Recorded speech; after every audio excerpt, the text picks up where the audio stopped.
मुस्लिम league नून के रहनुमा तलाल चौधरी लाहौर में इस वक्त मीडिया से बात कर रहे हैं। कुछ ऐसी शिकायत मिली हैं कि जिसमें कुछ लोगों को नामालूम अफराद ने उनके घरों से और उनके दफ्तरों से उठाया, कुछ लोगों को नामालूम नंबर से टेलीफोन कॉल्स भी आती रही। ये जो शक है कि ये सिर्फ नून लीग के खिलाफ इस तरह की प्लानिंग की गई, ये उस वक़्त यकीन में बदला जब ये कार्रवाई सिर्फ NA 120 के अंदर हुई और फिर जिन लोगों को भी इस तरह की चीज़ों का सामना हुआ वो तमाम के तमाम पाकिस्तान मुस्लिम लीग नवाज के अहम ओहदेदारान या ज़िम्मेदारान थे।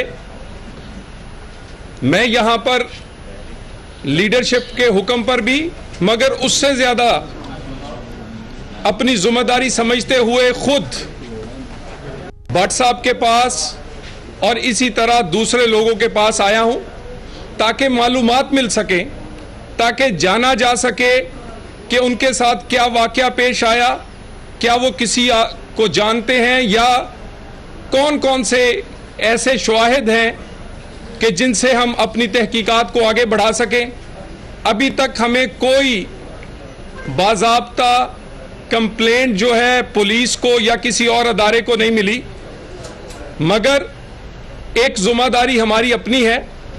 हम अपने तौर पर वो तहकीकात वफाकी अदारों को वज़ीर दाखिला एहसन इकबाल साहब ने ना सिर्फ ये टास्क दिया हुआ है बल्कि ये इंक्वायर किया जा रहा है कि किसी वफाकी अदारे को कोई मालूमात हो तो वो सामने लेकर आए। सूबाई लेवल पर चीफ मिनिस्टर पंजाब इस चीज़ को देख रहे हैं। अगर हमें शिकायत नहीं भी मिलती फिर भी हम अपनी जिम्मेदारी समझते हुए इसका खोज ज़रूर लगाएंगे कि ये किन लोगों ने किया, उनके मकासद क्या थे।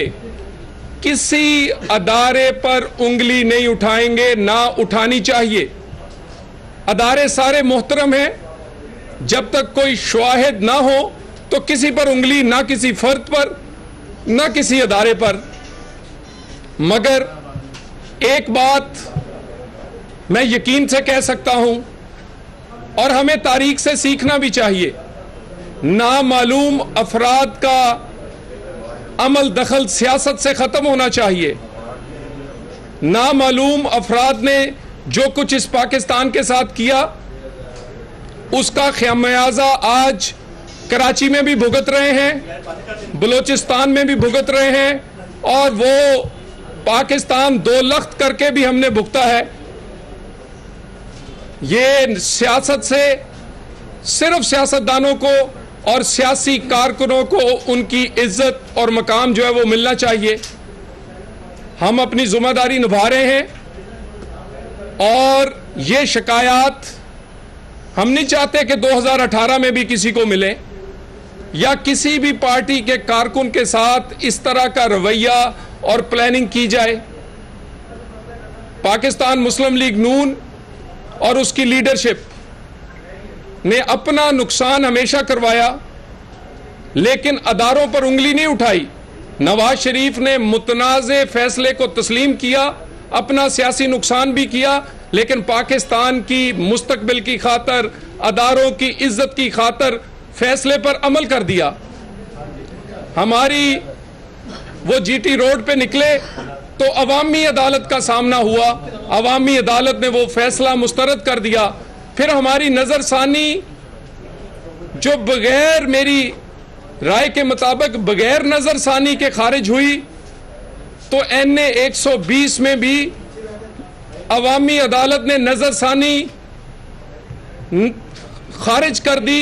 उन्होंने भी कहा कि 2013 का जो फैसला है वही फैसला आज रहेगा और इस पर कोई नज़रसानी नहीं, 2018 में भी फैसला यही रहेगा। मियां नवाज शरीफ अपनी खातर नहीं, इस पाकिस्तान का मुस्तकबिल इसी में है।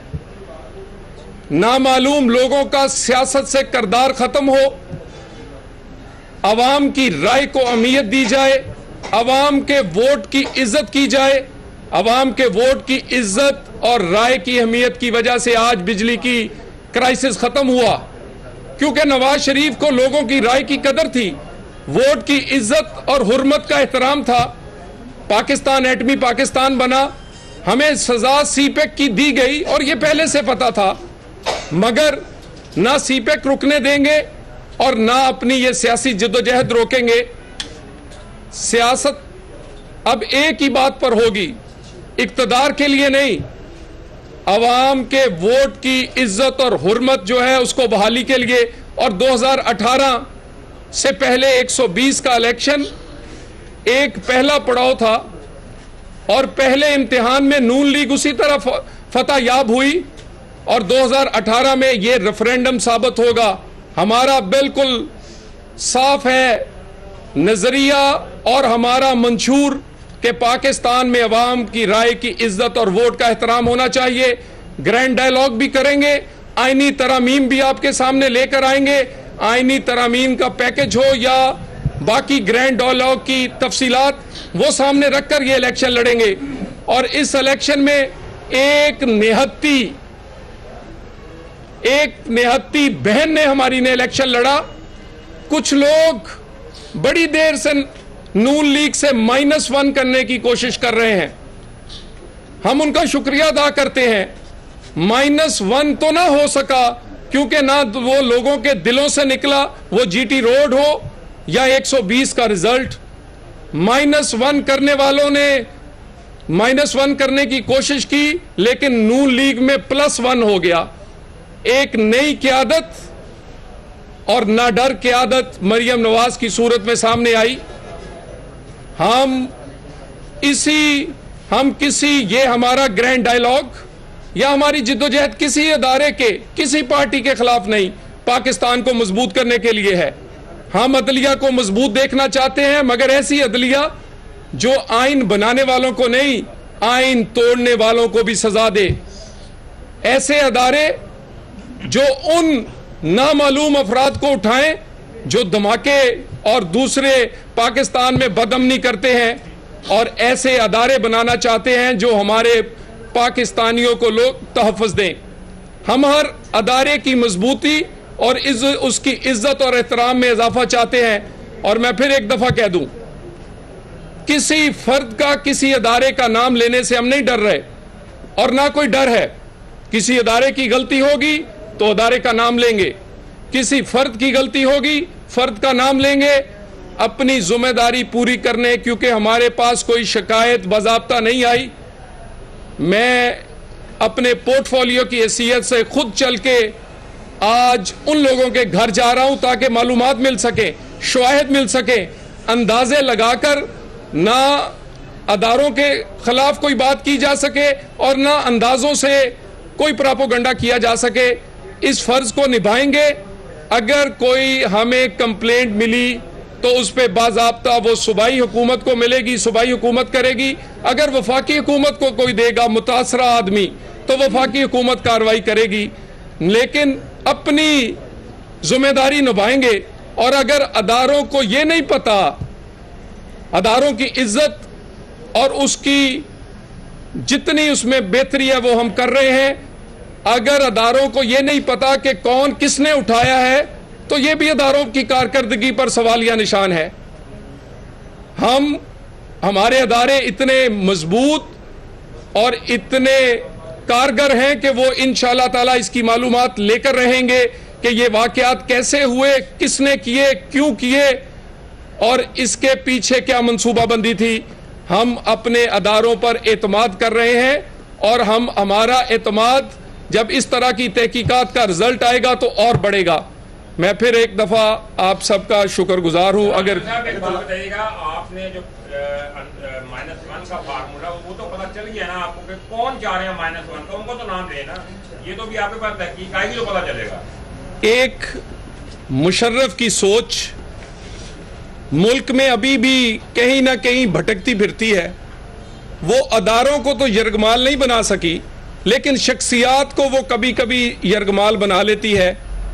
उसी रूह के कहने पर कभी लॉकडाउन और कभी धरना होता है, मगर वो अब बड़ी अकलियत में रह गई है। नवाज शरीफ की नाअहली का जो केस था वो आखिरी वार था। इंशाअल्लाह